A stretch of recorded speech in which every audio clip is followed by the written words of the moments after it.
1,00,000 మంది శివభక్తులతో కలిసి మహారుద్రాక్ష పూజలో పాల్గొనండి. వెంటనే కాల్ చేసి మీ పేరును నమోదు చేసుకోండి. Welcome to Suman TV. పాశ్చాత్య సంస్కృతి మనం చాలా విషయాలు అనుసరిస్తున్నాం. వాటిలో సహజీవనం ఒకటి. ఈ సహజీవనం చేసే వారి సంఖ్య రోజురోజుకి పెరిగిపోతుంది. మరి ఇది ఎటువంటి పరిణామాలకి దారితీస్తుంది? మన సంస్కృతి సంప్రదాయాలకి ఇది ఎంతవరకు ఇముడుతుంది? ఇలాంటి విషయం గురించి మనతో డిస్కస్ చేయడానికి ఈరోజు మనతో పాటు ఉన్నారు స్టూడియోలో అడ్వకేట్స్, సోషల్ యాక్టివిస్టులు, అలానే సాఫ్ట్వేర్లు, అలానే కొంతమంది స్టూడెంట్స్ కూడా ఉన్నారు. వారి అభిప్రాయాలు ఏ విధంగా ఉన్నాయి, ఈ విషయానికి సంబంధించి వారి మనసులోని భావాలు ఏ విధంగా ఉన్నాయి, వారి మాటల్లోనే తెలుసుకుందాం. అయితే నాతో పాటు రమగారు కూడా ఈ స్టూడియోలో ఉన్నారు. నమస్తే రమగారు. నమస్తే జయ.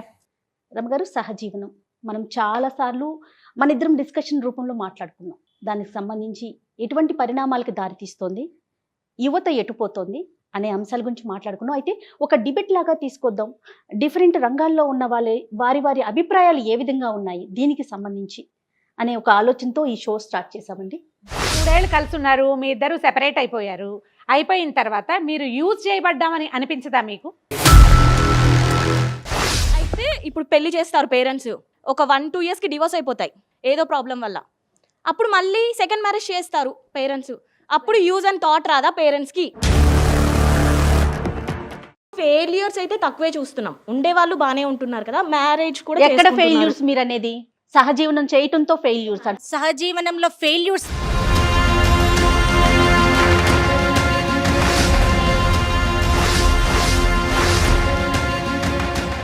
ఇప్పుడు ఒకసారి పెళ్లి చూపుల్లో చూసి చేసుకుంటే ఇబ్బందులు వస్తాయి.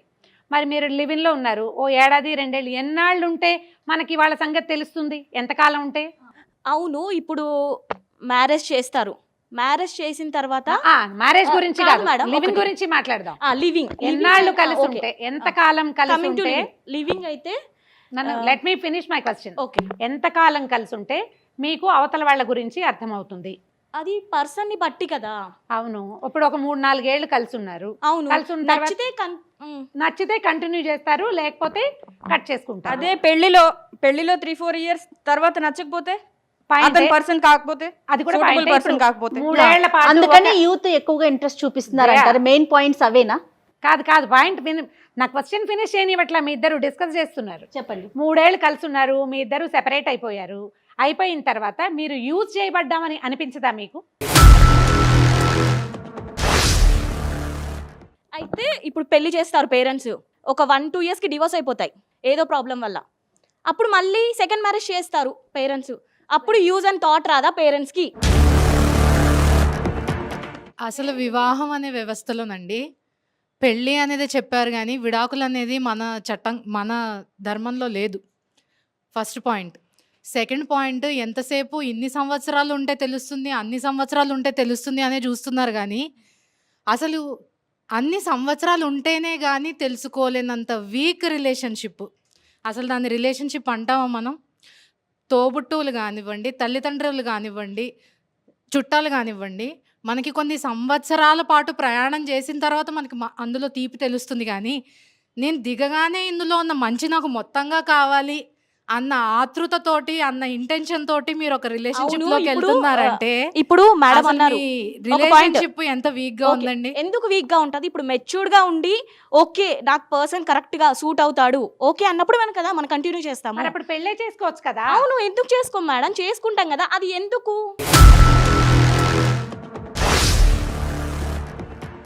కొన్ని రోజులు ఏంటో తెలుసుకోవడానికి కదా. లివింగ్ అంటే మీరు దాన్ని భూతద్దంలో పెట్టి ఏదో ఆలోచిస్తున్నారు.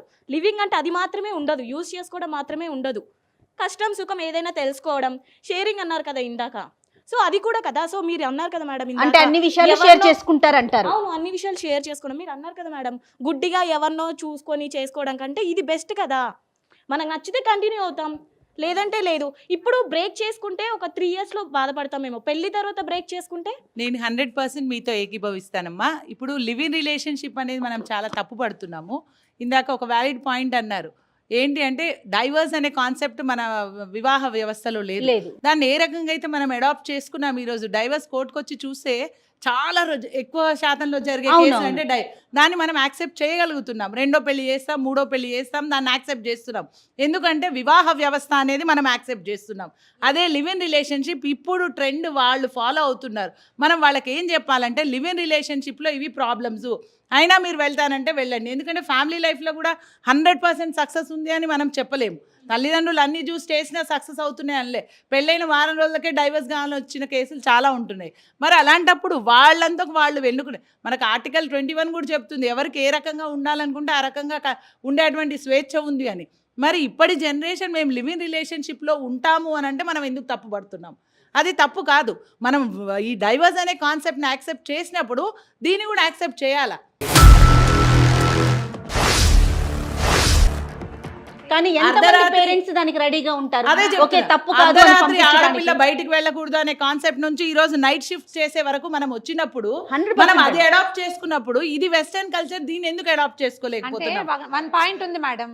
ఇప్పుడు రిలేషన్లో ఉండటం ఓకే, మా పెళ్ళొద్దు, రిలేషన్ కొన్ని రోజులు ట్రై చేస్తామని ఏ జంట మా పేరెంట్స్ తోటి కానీ లేకపోతే సమాజంతో కానీ మేము లివిన్లో ఉన్నాము లేదు మేడం, ఈ అందుకే పాయింట్కి చెప్తున్నారు. వస్తే ఖచ్చితంగా చాలా మంది బయటకు వచ్చి చెప్తున్నారు మేము లివింగ్ రిలేషన్షిప్లో ఉన్నాము, మా పిల్లలు వీళ్ళు అని చెప్పిన సందర్భాలు కూడా చాలా యాజ్ అడ్వకేట్ నేను చూశాను. అంటే పిల్లలున్న సమాజం గురించి అంటే బయటకు వచ్చి చెప్తున్నారు. కాకపోతే ఏంటంటే లీగల్గా వాళ్ళకి చట్టబద్ధత అయితే ఉంది, కానీ వాళ్ళకంటూ ఏదైనా నష్టపోతే ఏ చట్టం కూడా ఆసరా లేదు అని మనము ఈరోజు మాట్లాడాల్సి వస్తుంది. తప్పిస్తే చట్టం కూడా అది తప్పు కాదు అని చెప్తుంది. కాబట్టి యువత డెఫినెట్గా మనం జరిగేటువంటి ఈ మార్పుని యాక్సెప్ట్ చేయాలి.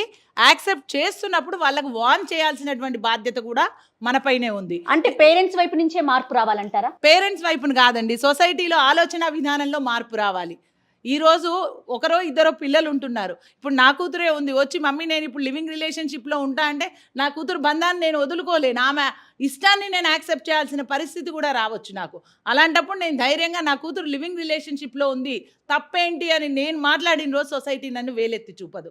సో ఆ లివింగ్ రిలేషన్షిప్ కూడా మనం 100% యాక్సెప్ట్ చేస్తూ ఆ పిల్లల్ని ఎలాగైతే పెళ్లిలో మనం రక్షించుకుంటూ వస్తున్నామో అదే బాధ్యత లివింగ్ రిలేషన్షిప్లో కూడా చూపిస్తే అక్కడ failures failure ఉండవేమో అనేది బహుశా. ఉండదు. అంటే పేరెంట్స్ సపోర్ట్ చేస్తే డెఫినెట్ గా సొసైటీ సపోర్ట్ చేయాలి.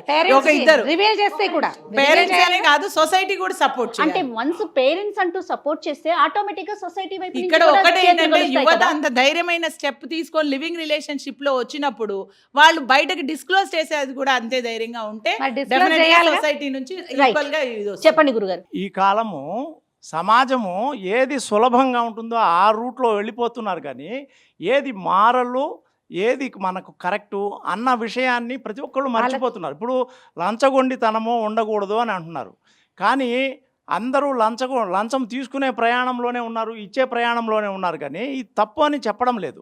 అంటే సమాజాన్ని నడిపించే శక్తి అన్నది ఎప్పుడు కూడా కరెక్ట్ చేసేదానికి ఉండాలి, కానీ ఏదైతే జరిగితే దాన్ని ఎంకరేజ్ చేసేటట్టుగా ఉండకూడదు. తల్లిదండ్రులు తప్పు కూడా దీంట్లో చాలా ఉంది. ఎందుకంటే అంటే ఇప్పుడు లివింగ్ రిలేషన్ ఎంకరేజ్ చేయకూడదు అంటారా? ఎందుకంటే వేరే ఆప్షన్స్ ఉన్నాయి. ఇప్పుడు లివింగ్ రిలేషన్ ఒకే రూమ్లో ఉండవలసిన అవసరం ఏముంది? ఒక యువతి ఒక యువకుడు అనుకోండి, కొంతకాలం ఫ్రెండ్షిప్లో ఉండొచ్చు, వాళ్ళ అభిప్రాయాలు తెలుసుకోవచ్చు, ఆ తర్వాత దాంట్లో ఉన్న లోతుపాతులు తీసుకోవచ్చు, మనసుకు నచ్చితే వివాహం చేసుకోవచ్చు. ఇప్పుడు 18 ఏళ్ళకి రిజిస్టర్డ్ మ్యారేజ్ చేసుకోవచ్చు కదా, క్యాస్ట్ లేదు, కమ్యూనిటీ లేదు, ఏమీ లేదు. ఒకే రూమ్లో ఉండి లివింగ్ రిలేషన్షిప్ ఉండి మనం దాంపత్య జీవితాన్ని నిర్వహించి ఆ తర్వాత దాంట్లో వచ్చే బాధలన్నీ పడ్డానికి రెడీ అవుతున్నారు యువత. అంటే దాన్ని కరెక్ట్ చేయాల్సిన పూచి సమాజం మీద ఉంది, తల్లిదండ్రుల మీద ఉంది. వాళ్ళకి చెప్పాలి దీంట్లో ఉన్న ఇబ్బందులు ఇవన్నీ ఉన్నాయి, దీనికి మీరు రెడీ అవుతే మీ అక్కడ ఇష్టం. అయితే ఇక్కడ ఇంకొక వ్యాలిడ్ పాయింట్ చెప్పారు మనకి మేడం. ఇప్పుడు డివోర్స్ ని మనం ఎలా అయితే ఎంకరేజ్ చేస్తున్నామో, డివోర్స్ సంఖ్య రోజు రోజుకి నిజంగా పెరిగిపోతుంది, మనందరికీ తెలిసిన విషయమే. వాటిని ఎలా ఎంకరేజ్ చేస్తున్నాము, అలానే లివ్ ఇన్ రిలేషన్ కూడా ఎందుకు ఎంకరేజ్ చేయలేకపోతున్నాం అనేది మేడం వాదన. ఇక్కడ ఒక point నేను రైట్, మాట్లాడాలనుకుంటున్నా. చెప్పండి. పాయింట్ Live-in జస్ట్ లోకి మినిట్. వెళ్ళాలనుకునే వాళ్ళు చిన్నపిల్లలు కాదు, బయట తిరుగుతున్నారు సమాజంలో, వాళ్ళకి కొంత అవేర్నెస్ ఉంది బయట సమాజం ఏంటి అనేది. వాళ్ళు పెళ్లి దాకా వెళ్తారా వెళ్ళరా అనేది వాళ్ళకు ఒక ఐడియాతోనే లివింగ్లోకి వెళ్తారు. ఊరికే ఏదో 4 సినిమాలు చూసి 2 చాక్లెట్లు కొనిచ్చాడనో వెళ్ళరు ఎవరు కూడా. సో వాళ్ళకు కూడా ఆలోచించే శక్తి ఉండబట్టే వాళ్ళు లివింగ్లోకి వెళ్తారు. వెళ్ళిన తర్వాత దాన్ని మ్యారేజ్ వరకు వాళ్ళు కంటిన్యూ చేస్తారా, ఈ కుటుంబ వ్యవస్థని ముందుకు తీసుకెళ్తారా అన్నది వాళ్ళిద్దరి మీద డిపెండ్ అయిన విషయం అది. సో ఈ ఇందాక సార్ మాట్లాడారు విడివిడిగా ఉంటూ కూడా ఉండొచ్చు అని. అంటే ఇట్ డజంట్ మీన్ దట్ విడివిడిగా ఉండేటప్పుడు అది లివ్ ఇన్ రిలేషన్ కాదంటారు. ఒక పర్సన్ గురించి అంటే ఒక విషయంలోనే కాదు, లివింగ్ లో ఉన్నప్పుడు ఆ పర్సన్ దేనికి ఎలా రియాక్ట్ అవుతున్నాడు అనేది కూడా మనకి క్లియర్ గా అర్థమవుతుంది. ఒక విషయంలోనే కాదు కదా, ప్రతి దాంట్లో మనం కలిసి ఉండాలనుకుని మనకి ఏ పాయింట్స్ అయితే మన లైఫ్ లో ఇంపార్టెంట్, మన సెన్సిటివిటీస్ కూడా తెలుస్తాయి. వాళ్ళు తాను ఎలా రియాక్ట్ అవుతున్నాడు, మన ఎమోషన్స్ కి ఎంత వాల్యూ ఇస్తున్నాడు, ఆ కైండ్ కూడా మనకు అన్ని తెలుస్తాయి కదా. లివింగ్ అనేది మీరు దాన్ని ఒక పెద్ద వర్డ్ లా చూస్తున్నారు, అబ్రాడ్ లో చూస్తే అది కామన్. సో రాను పోతే ఇంకో 10 years 15 years అయితే మీరే మీ పిల్లల్ని ఎంకరేజ్ చేస్తారనమాట. లివింగ్ అనేది తప్పు కాదు, ఒక పర్సన్ గురించి కంప్లీట్ గా తెలుసుకోండి. సో చూస్ చేసుకునే పర్సన్ కరెక్ట్ గా ఉంటే లివింగ్ లో వెళ్తే ఏంటి తప్పేంటి? అంటే ఇప్పుడు లివింగ్ లోకి వెళ్ళేటప్పుడు ముందుగానే చూస్ చేస్తారా? లివింగ్ లోకి వెళ్ళాక చూస్ అయితే లవ్ మ్యారేజ్ ఓకే, అరేంజ్ మ్యారేజ్కి వెళ్ళేటప్పుడు పేరెంట్స్ ఎలా డిసైడ్ చేస్తారు మనకు ఆ పర్సన్ కరెక్ట్ అని? ముఖం ఎవరో తెలియని తీసుకొస్తారు, అతను మనకు కరెక్ట్ అని మనకు ఎలా తెలుస్తుంది? ఇక్కడ మీకు మన మ్యారేజెస్ లో ఏంటంటే మీకు కుటుంబ రక్షణ, చట్టబద్ధత కల్పిస్తారు. లివింగ్ రిలేషన్ లో మీకు అలాంటిది ఏం లేదు కదా. మన లైఫ్ మనమే లీడ్ చేసుకోవాలి కానీ ఎవరు వచ్చి లీడ్ చేయరు కదా. మనకి వివాహ వ్యవస్థలోనండి మీకు అమ్మాయి పెళ్ళయి కన్సీవ్ అయిన తర్వాత తనకి పేరెంట్స్ నుంచి సపోర్ట్ ఉంటుంది, పిల్లలు పుడతారు. ఒక కిడ్నీ రైజ్ చేయడానికి ఒక విలేజ్ పడుతుందండి, ఒక గ్రామం కావాలి. వాళ్ళని 4 గదుల్లో పెట్టేసి నాకు శాలరీ వస్తుంది కాబట్టి నేను బొమ్మలు కొనేస్తాను, పొద్దున్న నుంచి సాయంత్రం వరకు మెయిడ్ని పెడతానంటే అలా పెరిగే పిల్లల సైకాలజీ ఎలా ఉంటుంది? 4 గోడల మధ్యలో పెట్టండి మీరు, ఆటిజం ఎందుకు పెరుగుతుంది? పిల్లలకి ఆ పిల్లలు వాళ్ళు ద్వారా వచ్చే ఏం పిల్లలకి ఎన్వైరన్మెంట్ ఇబ్బంది. ఇవ్వగలుగుతున్నారు? ఇక్కడ ఒక 2 points అండి. మనం లవ్ మ్యారేజెస్ ని ఎంకరేజ్ చేసేస్తున్నాం, ఆటోమేటిక్ గా ఒప్పుకుంటున్నాం. ఏం రమ్మగారు, డివోర్స్ సంఖ్య ఆటోమేటిక్ గా తెలిసిపోతుంది, పెరుగుతోంది. సరే డివోర్స్ దాకా వెళ్తున్నారు, కౌన్సిలింగ్లు ఇస్తున్నారు, అయినా కూడా నచ్చకపోతే ఇచ్చేసి మళ్ళీ మ్యారేజ్కి వెళ్తున్నాం. ఈ రెండింటిని మనం యాక్సెప్ట్ చేస్తున్నప్పుడు, అంటే నేను సహజీవనానికి సపోర్ట్ చేస్తున్నానని కాదు, ఇది ఒక పాయింట్ అన్నమాట. సహజీవనాన్ని ఎందుకు యాక్సెప్ట్ చేయలేకపోతున్నాం వాళ్ళ వైపు నుంచి ఆలోచిస్తే? దేని వెనకాల ఇంటెన్షన్ ఏంటనేది మనం గమనించాలండి. దీని వెనకాల ఇంటెన్షన్ ఏంటంటే నాకు ఇందులో బెనిఫిట్ కావాలి, నేను చూస్తాను అన్న ఇంటెన్షనే కనపడుతుంది, కానీ రక్షణ ఎక్కడుంది? సహజీవనంలో రక్షణ లేదు. Consequences ఇప్పటి వరకు ఎలా మేడం face కూడా చేస్తాం? చెప్పారు, లీగల్ గా కూడా ఎటువంటి ఫినాన్షియల్ ఎయిడ్ కానీ, మారల్ సపోర్ట్ కానీ, ఎమోషనల్ స్ట్రెంగ్త్ కానీ, ఒక ప్రెగ్నెన్సీ కన్సీవ్ అయినప్పుడు అండి అమ్మాయికి ఎన్నో కోరికలు, ఎన్నో ముచ్చట్లు అచ్చట్లు మన వ్యవస్థలో ఉన్నట్టు మీరు ఒక అబ్బాయితో లివ్ ఇన్ లో ఉన్నప్పుడు ఆయన ఎక్కడ కల్పించగలుగుతాడండి? మనకి పెళ్ళే వద్దనుకుంటుంటే ఇంకా అచ్చట్లు ముచ్చట్లు దాకా వెళ్తున్నారు. రాజయ్య గారు చెప్పండి మీరు. ఉమెన్ కి సెల్ఫ్ డౌట్ ఎక్కువ అండి. ఇప్పుడు it's very sad that being a women we self doubt our ability. ఎందుకంటే లివ్ ఇన్ రిలేషన్షిప్ ఎందుకు యాక్సెప్ట్ అవ్వట్లేదు, ఉమెన్ని ఎందుకు మనం విక్టింగ్గా చూపిస్తున్నాం ఆల్వేస్ అంటే వాళ్ళ సెల్ఫ్ డౌట్ ఒకటి, వాళ్ళ ఎబిలిటీస్ని మనం లిమిట్ చేస్తున్నాం. ఆ స్టిగ్మా అనేది పోవాలండి, మనం అట్లీస్ట్ ఉమెన్లో వెళ్ళిపోవాలి. అంటే అది వెళ్ళినంత చేంజ్ ఎగ్జాక్ట్లీ. ఆడపిల్లవి నువ్వు 1 గంటకి రాత్రిపూట బయటకు వెళ్ళకూడదు, అట్లాని కాదు, ఆడపిల్లవి బట్టలు బాగా వేసుకో, ఆడపిల్లవి బాగా కూర్చో, అట్లాని ఆడపిల్లవి కాదు, బుద్ధిగా ఉండు. అట్లాని కాదు. ఇప్పుడు విమెన్ ఇండిపెండెంట్గా ఉండాలి అనే ఆలోచన పెరగాలండి. ఇప్పుడు ఎప్పటికీ నాకు ఒక మగవాడు కావాలి నేను బతకడానికి, నేను చేసుకోవడం ఏం అంటే చేయాలి. సహజీవనంలో ఒకవేళ రిలేషన్ బ్రేక్ అయినా కూడా నీ అంతటి నువ్వు ఇండివిజువల్ గా ఉండగలుగు అనే ధైర్యాన్ని ఇవ్వాలంటారా? మీ ఒపీనియన్ ఏంటి? ఎగ్జాక్ట్లీ, వాళ్ళు సెల్ఫ్ డౌట్ ఉండకూడదు, నేను చేయగలుగుతాను అని అమ్మాయిల్లో అలాంటి అది రావాలన్నమాట. అంటే ఇలా ఆలోచించి దిగరేమో అనిపిస్తుందండి నాకు. మనం ఇంత ఆలోచించరు, అసలు కాన్సిక్వెన్సెస్ ఆలోచించటము, రేపు ఏం జరుగుతుంది అన్న ఊహే మనకి ఉండదు. ఈ లివిన్ అనే సర్కిల్ ఒక రకమైన ఉద్రేకంతో కలిసి ఉంటారు. ఒకటి 1, రెండోది బెనిఫిట్స్ చాలా ఇంట్రెస్టింగ్ గా ఉంటాయి. మూడోది ఒక దొంగ పని చేసేటప్పుడు భలే ఆసక్తిగా ఉంటుందండి. జామకాయలు ఎవరికి తెలియకుండా కోస్తే దాని రుచే వేరు. ఎవ్వరికి తెలియకుండా ఒకళ్ళతోటి కలిసి ఉండటం అనేది ఎక్కువగా ఆసక్తికరంగా ఉండే పాయింట్ కాదంటారా ఎవరైనా? ఇది ఐ డోంట్ అగ్రీ దాంతో విత్ యువర్ పాటు లాస్ట్ దీని పాయింట్ తర్వాత మ్యామ్. ఐ దీని డోంట్ తర్వాత. Agree with your last point. దొంగతనంగా రిలేషన్షిప్ అనేది లివ్ ఇన్ రిలేషన్షిప్ కానే కాదు. లివ్ ఇన్ చేయట్లేదు అది. రిలేషన్షిప్ అనేది భార్యాభర్తల్లాగా సొసైటీలో కలిసి ఉండేదాన్ని మనం లివింగ్ అది రిలేషన్షిప్ 10 అంటాం. ఏళ్ల తర్వాత మీరనే అవుతుంది ఈ కదా. దొంగతనంగా రిలేషన్షిప్ పెట్టుకునేది అది పిల్లలు వాళ్ళ ఒక మెంటల్ బ్యాలెన్స్ లేకపోతే వాళ్ళ కోరికలు తీర్చుకోవడానికి చేసేటువంటి చేసేది. అది మొదటి అది ఇట్ మూడేళ్ళే, ఇస్ సెక్షువల్ రెండే. ప్లెజర్. కాదు దాన్ని మేడం. మనం లివ్ ఇన్ రిలేషన్షిప్ కింద తీసుకురాలేము. అయితే ఇప్పుడు 10 ఏళ్ల తర్వాత సంగతి మీరు చెప్తున్నారు, నేను ఎర్లీ డేస్ లో సంగతే చెప్తున్నా. ఓ 2-3 ఏళ్ల దాకా అసలు పేరెంట్స్ కి ఇది చెప్పరు, చాలా తగ్గించేసి తక్కువ. 10 ఏళ్ల తర్వాత మేము లివిన్ లో ఉన్నాం, మాకు కిడ్స్ ఉన్నారు, ఈ పిల్లలు మా లివిన్ వల్ల పుట్టిన వాళ్ళు అని ఓపెన్గా చెప్పగలిగే సమాజం ఉన్నదేమో కానీ సాధారణ ప్రజానీకానికి అది పెద్దగా మేడం తెలీదు. ఏదైనా కూడా కొత్తలో డైవర్స్ కాన్సెప్ట్ వచ్చిన రోజు మా పిల్లలు డైవర్స్ తీసుకున్నారని చెప్పడానికి భయపడ్డ భయపడ్డారు. పేరెంట్స్ ఉన్నారు. అవును. ఈ రోజు చాలా నిర్భయంగా బయటకు వచ్చి మా పిల్లలకు పడలేదండి విడిపోయారు అని చెప్తున్నారు. వెరీ అదే విధంగా ముందు ముందు కూడా మనం ఇది చెప్తామేమో. చూస్తూ ఉంటాం. ఇక్కడ ఇంకా కొత్త కాన్సెప్ట్ ఏంటంటే ఇప్పుడు మనం థర్డ్ జెండర్ గవర్నమెంటే రికగ్నైజ్ చేసింది. మరి థర్డ్ జెండర్ వాళ్ళని ఎవరు పెళ్లి చేసుకోవాలి? మన చట్టం ఎంతసేపు ఒక ఆడమగ మధ్యలోనే పెళ్లి అంటుంది. మరి థర్డ్ జెండర్ పెళ్లి చేసుకోవాలి లేదా ఎవరితోనైనా ఉండాలి అంటే మరి వాళ్ళని ఏం చేయాలి? మరి అలాంటి వాళ్ళు కూడా ఈరోజు కలిసి ఉంటే దాన్ని కూడా మనం సహజీవనం అంటున్నాం. సో ఇలాంటివి చాలా అంశాలు మార్పులు అనేటివి సొసైటీలో వచ్చినప్పుడు వాటిని మనం యాక్సెప్ట్ చేయాలి. యాక్సెప్ట్ చేయాలి అంటే ఖచ్చితంగా కొంతకాలం పడుతుంది. ఈరోజు ఇంకా మనం స్టార్టింగ్ బడ్డింగ్ స్టేజ్లో ఉన్నాము. ఈ మోడర్న్ అంటే త్రిశంకు లోకం అంటారు, అటు పూర్తిగా అటులేము ఇటులేము. ఒక పాయింట్ మేడం, ఇక్కడ లివ్ ఇన్ రిలేషన్షిప్ తప్పు అని ఎవరు అనట్లేదు, కానీ దాన్ని యాక్సెప్ట్ చేయలేకపోతున్నాం. ఎందుకు అంటే ఒకటి చట్టబద్ధత లేదు, వాళ్ళు సోషల్ సెక్యూరిటీ లేదు వాళ్ళకి. థర్డ్ పాయింట్ ఏంటంటే మన సంస్కృతి ఇంకా మనం ఎంత చదువుకొని ఏ పొజిషన్లో ఉన్నా మన సంస్కృతి అనేది మనకు జీర్ణించుకొని ఉన్నది కాబట్టి అది దృష్టిలో పెట్టుకొని కూడా మనం చట్టబద్ధత లేని దానికి సోషల్ సెక్యూరిటీ లేని దానికి మన పిల్లలు వెళ్తుంటే మనం ఒప్పుకోలేని పరిస్థితి ఉంది. ఏ రోజైతే దానికి చట్టబద్ధత వస్తుందో మేబీ సొసైటీ ఆలోచన విధానంలో కూడా మార్పు త్వరలో రావచ్చు. కానీ నేననేది ఏంటంటే దీన్ని కంప్లీట్గా తప్పు అని మనం అనలేము, ఎందుకంటే ఇప్పటి జనరేషన్ దాన్ని ఫాలో అవుతున్నారు. వాళ్ళు రైట్ రాంగ్ తెలుసుకునే విధంగా సొసైటీ కనుక వాళ్ళకి సపోర్ట్ చేస్తే అది కూడా మన మ్యారేజ్కి ఎంత ఈక్వల్ ఇంపార్టెన్స్ ఉంటుందో లివింగ్ రిలేషన్షిప్ కూడా వాళ్ళు అంత చట్టబద్ధతతో ఉంటారు అని నా ఆలోచన. అంటే నాదొక క్వశ్చన్ ఉందండి దీని మొత్తం మీద.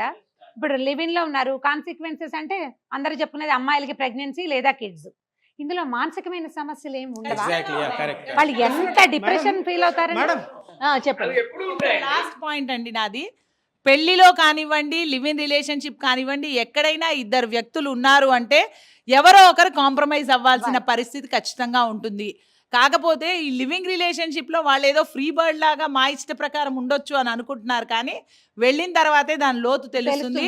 డెఫినెట్గా మెంటల్ ప్రెషరు, ఇమోషనల్ ప్రెషరు అన్నీ ఉంటాయి. పెళ్లిలో ఏవైతే ఉంటాయో అవి ఉంటాయి, ఓన్లీ ఆ బాండింగ్ బైండింగ్ ఉండదు, ఆ ఫ్యామిలీ యొక్క సపోర్ట్ ఉండదు, ఆ ఫ్యామిలీ యొక్క బాధ్యతలు తీసుకోరు వాళ్ళు. అంతే తప్పిస్తే పెళ్లిలో ఉన్నటువంటివన్నీ కూడా వాళ్ళకు కూడా ఇమోషనల్ అంటే ఎప్పుడు కావాలనుకుంటే అప్పుడు లివింగ్ రిలేషన్షిప్ లో ఉండే వాళ్ళు ఒకరినొకరు ఎక్కువ గౌరవించుకుంటున్నారు, ఎక్కువ బాధ్యతతో ఉంటున్నారు. అందుకే అమ్మాయి ఎవరు 36 ముక్కలు చేస్తారు. జరిగిన తర్వాత ఎవరు అంత ఈజీగా వెళ్ళలేరు. కానీ ఇందులోపల ఎవరు మిస్బిహేవ్ చేసినా వాకౌట్ చేయటమే. రెండో వాళ్ళు వెళ్ళిపోయే హక్కు ఉంది, ఏ ఫార్మాలిటీస్ లేవు, ఏ కోర్టుకి ఈ వెళ్ళనవసరం లోపు లేదు. ఫిజికల్ రిలేషన్ ఏర్పడితే ఈ లోపు ఈ 2 ఉన్న రోజు అది వాళ్ళ ఇష్టము, వాళ్ళు సర్దుకుంటారు దాన్ని. కానీ అది మన కల్చర్ కి మనం ఎంతవరకు అడాప్ట్ చేసుకోవాలి? కల్చర్ అనేది ఎప్పుడు కూడా మనకున్న ఆర్థిక రాజకీయ సంబంధాల యొక్క కలయిక కల్చర్ అనేది. ఇవి మారుతూ ఉంటాయి, రైట్ చెప్పండి, వస్తూ ఉంటాయి. రైట్ చెప్పండి. లివింగ్ రిలేషన్ అంటే ఓన్లీ ఫిజికల్గా మాత్రమే చూస్తున్నారు, కానీ ఒక మెన్ లివింగ్ రిలేషన్షిప్కి రావాలి అంటే అటేడు తరాలు ఇటేడు తరాలు చూడడం కాదండి. వీళ్ళు అంతకన్నా ఎక్కువ calculations, present situation, financial and ఫ్యూచర్ది కూడా చూస్తారు. ఇప్పుడు మీరు అన్నట్టు యాక్ట్స్ రాబోతున్నాయి, సుప్రీంకోర్టే అంత సైలెంట్గా ఉందన్నప్పుడు, న్యూట్రలైజ్ అయినప్పుడు చేంజ్ యాక్సెప్ట్ చేయాలి. రేపు పొద్దున జెండర్స్కి ఇచ్చారు, యాక్సెప్ట్ చేసాము, ఇది కూడా వస్తుంది. వెరీ క్యాలిక్యులేటెడ్గా వెళ్తారు తప్పితే దీంట్లో ఇది లాస్ ఉంది అంటే యువత ఇబ్బంది పడుతున్న సందర్భాలు లేవంటారా? ఇబ్బంది పడే వాళ్ళు చేసేది లివింగ్ రిలేషన్ కాదు, ఇబ్బంది పడే వాళ్ళు చేసేది అవి క్యాలిక్యులేషన్ ముందే చూసుకుంటారు. మనకి ఇలా వస్తుంది, ఒక 10 yearsకి ఇలా ఉంటాం, ఎవరు అంత ఈజీగా లివింగ్ రిలేషన్షిప్కి రారు మేడం. ఇంకొకటి, మేము ఎగ్జాంపుల్ ఉన్నాము అనుకోండి, మేము మ్యారేజ్ చేసుకుంటాం, we're giving more respect to marriage కదా. ఓకే, సో అలాంటప్పుడు ఇది ఎలా తప్పు అవుతుంది? తప్పు చేసే వాళ్ళకి మాత్రమే అది యూజ్ అయ్యి దాన్ని ఇంపాక్ట్ వచ్చి లివింగ్ రిలేషన్ తప్పు అంటే కరెక్ట్ కాదు. అది లివింగ్ అనగానే మీరు అదే ఆలోచించకండి. సో పెళ్ళికి ముందు లివింగ్ అంటే పెళ్ళి కూడా ఖచ్చితంగా చేసుకుంటాం, ఒక 2 years 3 years ఏదో మనిషికి మనిషి ఏంటో తెలుసుకోవడానికి మాత్రమే ఉంటాం తప్ప మీరు అదే పాయింట్ అంటే లివింగ్ అంటే పెళ్లి చేసుకోరేమో ఇంకా యూస్ చేసుకోవడానికి కోసమైనా అనుకుంటున్నారు. అది అసలు తప్పు, అది అసలు కాదు. ఈ మధ్య అమ్మాయి అయినా అబ్బాయి అయినా ఈక్వల్గా జాబ్ చేస్తున్నారు. సో మెచ్యూర్డ్గా ఉంటున్నారు, వాళ్ళది ఏంటి ఇన్కమ్ ఏంటి అన్నీ చూసుకొనే ముందుకెళ్తున్నారు. లివింగ్ అనేది నా దృష్టిలో అయితే అసలు తప్పు కాదు. సో ఎవరో అబ్బాయిని తీసుకొచ్చి మీరు పెళ్లి చేస్తారు, అన్నీ అవుతాయి, మరి అది ఎట్లా? అది కరెక్టా? యా, సో ఇప్పుడు ఎవరిని పడితే వాళ్ళని తీసుకొచ్చి మీరు మాకు అంటగడుతున్నారు, బాధ్యత లేదని పిల్లలు పేరెంట్స్ నిందిస్తున్నప్పుడు పేరెంట్స్ కూడా సేమ్ అదే మాట మాట్లాడుతున్నారు. మీరు జీవితంలో మీ ఇష్టం వచ్చినట్టు బాధ్యత లేక ప్రవర్తిస్తున్నారు వాళ్ళు అంటున్నారు. సో ఇది ఎండ్లెస్ డిస్కషన్, ఎండ్లెస్ డిబేట్ అది. మాట్లాడండి. సేమ్ అదే ఇప్పుడు ఎవరినో తెచ్చి అంటకట్ట పెడుతున్నారు అన్నప్పుడు అక్కడ రెస్పాన్సిబిలిటీ పేరెంట్స్ తీసుకుంటున్నారు. ఎవరినైతే పర్సన్ని తెస్తున్నారో సో వాడు ఆ అబ్బాయి ఏం చేస్తాడు, అబ్బాయి బ్యాక్గ్రౌండ్ ఏంటి, వాడు ఎలా మిమ్మల్ని చూసుకుంటాడా లేదా, somebody is there to question you. అది మాత్రమే చూస్తారు, తర్వాత ఏం చూడరు కదా. వాళ్ళు జీవించలేరు కదా ఎదుర్కొని. అండర్స్టాండింగ్ అనేది మెయిన్. ఇప్పుడు అండర్స్టాండింగ్ ఉంటే ఏదైనా చేయొచ్చు. ఒక మనిషికి అండర్స్టాండింగ్, అది ఫ్రెండ్స్ మధ్య అయినా రిలేషన్ అయినా ఏదైనా సరే, ఒక మనిషికి అండర్స్టాండింగ్ ఉంటే ఎన్ని ఇయర్స్ అయినా బతుకుతాం. సో అది అది మనకు దొరుకుతుందా? పాయింట్ ఏంటంటే మీరందరూ women ని, ఎస్ ఎస్ ఎగ్జాక్ట్లీ అండి. ఒక లో చేసి మాట్లాడుతున్నారు. ఉమెన్ అట్లని కాదు, సెల్ఫ్ డౌట్. రిలేషన్ అనేది బోత్. మనం ఒక అమ్మాయిలని ఇంటిమేట్ రిలేషన్షిప్ని బాగా బుద్ధుల్లో పెట్టి చూస్తున్నాం అనిపిస్తుంది నాకు. ఎందుకంటే ఎగ్జాక్ట్లీ ఇప్పుడు లివ్ ఇన్ రిలేషన్షిప్లో ఉన్న వాళ్ళు, ఆ అమ్మాయి చెప్పినట్టు దే ఆర్ మోర్ మెచ్యూర్డ్. వాళ్ళు కాన్సిక్వెన్సెస్ ఏంటంటే ముందు వాళ్ళు తెలుసుకుంటారనమాట. తెలుసుకొని అక్కడికి వెళ్తున్నారు, దే ఆర్ ప్రిపేర్డ్. ఇప్పుడు నేను వల్నరేబుల్ కాదు, ఒకవేళ ఆయన వదిలిపెట్టిపోని నేను ఉండగలను. సో అబ్బాయి అమ్మాయి ఈక్వల్ అనేది ఉండాలి. స్ట్రాంగ్నెస్ అనేది ఉంటుంది అంటున్నారు. ఎగ్జాక్ట్లీ, సెల్ఫ్ డౌట్ ఉండకూడదు ఒకటి. రెండోది ఏంటంటే ఇండిపెండెన్స్. సో నేను వల్నరబిలిటీ, సొసైటీలో నాకు స్థానం ఉన్నది, నేను కూడా ఒక లివింగ్ క్రియేషన్, రైట్? సో నేను బతకగలుగుతానని ఎప్పుడైతే మన సెల్ఫ్ డౌట్ లేకుండా వస్తుందో అప్పుడు ఇలాంటి డిస్కషన్స్ అన్నీ ఏమి ఉండవండి. Everybody is equal. అమ్మా ఫైనల్ గా చెప్పండి. ఆ మెచ్యూరిటీ అన్నట్టు అమ్మాయిలు కూడా వాళ్ళకు కూడా మెచ్యూరిటీ ఉంది, వాళ్ళు కూడా ఇండిపెండెంట్గా బతకాలనుకుంటా. ఆ మెచ్యూరిటీ రావాలి, ఇండిపెండెంట్గా బతకాలంటే కనీసం 21-22 సంవత్సరాలు దాటాలండి. ఇదేంటంటే 18 years తర్వాత కూడా స్టార్ట్ అయిపోతుంది లివింగ్ రిలేషన్. ఆ ఏజ్ లో వాళ్ళకి అలా అనుకోలేము. వాళ్ళు ఏదైనా ఫ్రెండ్షిప్ లో ఉండొచ్చు, కానీ లివింగ్ అంటే ఒకే చోట వీళ్ళ డబ్బులు పంచుకుంటూ పనులు పంచుకుంటూ. మీకు ఒక ఎగ్జాంపుల్ చెప్తుందండి. కార్పొరేట్ కల్చర్లో ఇప్పుడు మనం ఒక కంపెనీలో పనిచేస్తున్నాం అనుకోండి, మనకి డిపెండెన్స్ అనే ఒక కాన్సెప్ట్ ఉంటుంది. హెల్త్ ఇన్సూరెన్స్ కానీ లేకపోతే లైఫ్ ఇన్సూరెన్స్ కానీ. ఇప్పుడు కంపెనీస్ యాక్సెప్ట్ చేసేది ఏంటంటే, ఒకటి నీకు లీగల్ సర్టిఫికేట్ ఉండాలి నీ స్పౌజ్ అని. రెండు, నువ్వు లివ్ ఇన్ రిలేషన్షిప్లో ఉంటే ఎనీ ఒక ప్రూఫ్ సరిపోతుంది. ప్రూఫ్ అంటే సపోజ్ నువ్వు నీ పార్ట్నర్ బిల్ పే చేసినావు అనుకోండి ఒక 1 year, టెలిఫోన్ బిల్ కానీ లేకపోతే anything, then that is acceptable. They will accept you as a living point, and all the benefits will apply to that person. అదే రెస్పాన్సిబిలిటీ అండి. మనము దాదాపు గంట నుంచి మాట్లాడుకుంటూ ఉన్నాము. సపోర్ట్ చేస్తుంది ఎందుకంటే రైట్ అండి. Thank you. మనకు అలాంటి సపోర్ట్ ఎప్పుడైతే వస్తుందో అప్పుడు యాక్సెప్టెన్స్ ఆటోమేటిక్గా పెరిగిపోతుంది. మేడం అన్నట్టు ఇది జర్నీ కాదండి, ఇది మనం కావాలనుకోలేదు, ఇది వచ్చేసింది. అంతే, వచ్చేసినప్పుడు మనం అవేర్నెస్ క్రియేట్ చేసుకొని యాక్సెప్ట్ చేసుకుంటూ ముందుకు వెళ్ళిపోవాలి. అట్లా కాదని ఉన్నామనుకోండి మనం ముందుకు వెళ్ళలేము. మొత్తానికి మనం ఒక గంట నుంచి అందరం కూర్చొని మాట్లాడుకుంటున్నాము. ఎవరి అభిప్రాయం వాళ్ళంతా షేర్ చేస్తారు. ఇదైతే ఎండ్లెస్ టాపిక్ ఏమో అనిపిస్తా ఉంది. ఇప్పుడు స్టూడెంట్స్ ఉన్నారు, వాళ్ళ ఒపీనియన్ వాళ్ళు చెప్తా ఉన్నారు. తర్వాత పెద్దవాళ్ళు అడ్వకేట్స్ వీళ్ళంతా కూడా వీళ్ళ ఒపీనియన్ వీళ్ళు చెప్తూ ఉన్నారు. ఫైనల్ గా ఏంటి రామ్ గారు? అంటే మనకి సమాజం మారుతూ ఉంది. మనం ఉమ్మడి కుటుంబాల నుంచి చిన్న కుటుంబాలు, పల్లెలను వదిలేసి పట్టణాలకు వచ్చాం, పట్టణాలు వదిలేసి నగరాలకు కూడా వెళ్ళిపోయాం. క్రమంగా ఏంటంటే ఒక 4-6 సమాజం నుంచి 2-3 సమాజంలోకి వచ్చాం. ఈ మార్పును మనం తీసుకుంటూనే ఉన్నాం. పెద్దవాళ్ళు సెటిల్ చేసే పెళ్లిళ్ళ నుంచి లవ్ మ్యారేజెస్కి ఒప్పుకున్నాం. తర్వాత కులాలు జాతులు మారడానికి కూడా ఓకే. మెల్లిగా అంటే సమాజం నీరు ఎలా కిందకి వెళ్తుందో సమాజం కూడా అలాగే దాని దారినది వెళ్తూ ఉంటుంది. క్రమంగా ఈ మార్పుని మనం యాక్సెప్ట్ చేయాల్సిందే.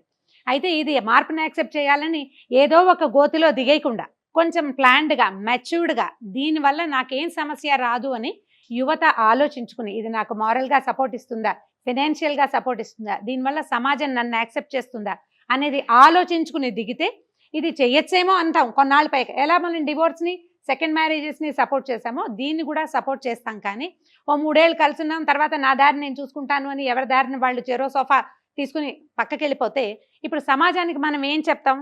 ఇందులో బాధ్యతలు ఉండవు, ఎవరి దారిని వాళ్ళు వెళ్ళిపోవచ్చు, వాకౌట్ చేయొచ్చు అనే ఆలోచనతోటి లివింగ్లోకి దిగకూడదు.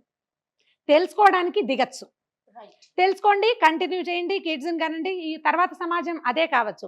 కానీ నేను వాకౌట్ చేస్తానని గనక మనం ప్రతిసారి వాకౌట్లు చేస్తూ ప్రతి వాళ్ళు ఒక 3-4 పిల్లల్ని, ఆడపిల్లల్ని మగపిల్లల్ని కూడా ట్రై చేస్తూ ఉంటే కొద్ది కాలంలో మనం అమెరికా లాగానే ప్రతి ఆల్టర్నేట్ ఇంట్లో నుంచి థెరపిస్టుల దగ్గరికి, సైకాలజిస్టుల దగ్గరికి వెళ్లాల్సి వస్తాం. మనకి డిప్రెషన్స్ వచ్చేస్తాయి. ఎందుకంటే మనం ఒక సోఫాలో రోజు కూర్చుంటాం అనుకోండి సార్, ఒక 4 ఏళ్ళు ఒకే సోఫా వాడితే ఆ సోఫాలో మన ఇంప్రెషన్ పడిపోతుంది. ఆటోమేటిక్గా పక్కన కూర్చున్న వాళ్ళు కూడా సరిగ్గా జరిగి ఆ గుంట్లోకి వచ్చేస్తారు. పరుపులు అలాగే అయిపోతాయి. మన ఇంట్లో వస్తువులు అంతే, ఓ కుండి ఓ చోట పెడితే దాన్ని మరక పడుతుంది. మనుషులు వాళ్ళ మరకలు మన మీద వదిలేస్తారు. మనం వీళ్ళని వదిలేస్తే ఆ మరకని మోసుకుంటూ ఇంకో మనిషి దగ్గరికి వెళ్తాం. మనం మనుషుల్ని మార్చద్దు. మార్చకుండా ఉండాలంటే ఇది ఆలోచించండి. ఇది మీ ఇద్దరికి ఓకే, చాలా మటుకు మనకి కరెక్టు, మనం ఓకే, ఇంకా కొంచెం తెలుసుకుందాం అని గనక వెళ్తే మనం అమెరికన్ సొసైటీ లాగా కాకుండా ఇండియన్ సొసైటీ లాగానే తర్వాత పెళ్లి చేసుకుంటే చేసుకుంటారు, లేకపోతే లేదు. కంటిన్యూ చేయొచ్చు. ఇలా చేస్తే గనక మీకు మానసికమైన సమస్యలు రాకుండా ఉంటాయి. ఫైనాన్షియల్వి ఫిజికల్గా వచ్చే కాన్సిక్వెన్సెస్ పక్కకు పెడితే మానసిక సమస్యలు ఎక్కువ అవుతాయి. పేరెంట్స్ సింగిల్స్గా మిగిలిపోతారు. ఒక అమ్మ ఒక శరణాలయానికి, నాన్న ఇంకో శరణాలయానికి వెళ్తారు. మీ పిల్లలు గోదావరి వాళ్ళది. అది ఆలోచించుకుని దిగాలని నా ఉద్దేశం. Right, thank you so much అంటే అందరూ కూడా చర్చలో పాల్గొన్నందుకు చాలా చక్కని విషయం చెప్పారు అమ్మగారు. మీరు అన్నట్లుగా సమాజంతో పాటు మనం కూడా యాక్సెప్టెన్సీని అలవాటు చేసుకోవాలేమో, కానీ ఆ రిలేషన్ అనేది స్ట్రాంగ్గా ఉండాలి, దాన్ని కంటిన్యూ చేసేలాగా ఉండాలి. అంతేనండి? రైట్ అండి, థ్యాంక్ యూ సో మచ్ రమ్మగారు. అలానే చర్చలో పాల్గొన్నందుకు మీ అందరికీ కూడా థ్యాంక్ యూ సో మచ్. నమస్తే.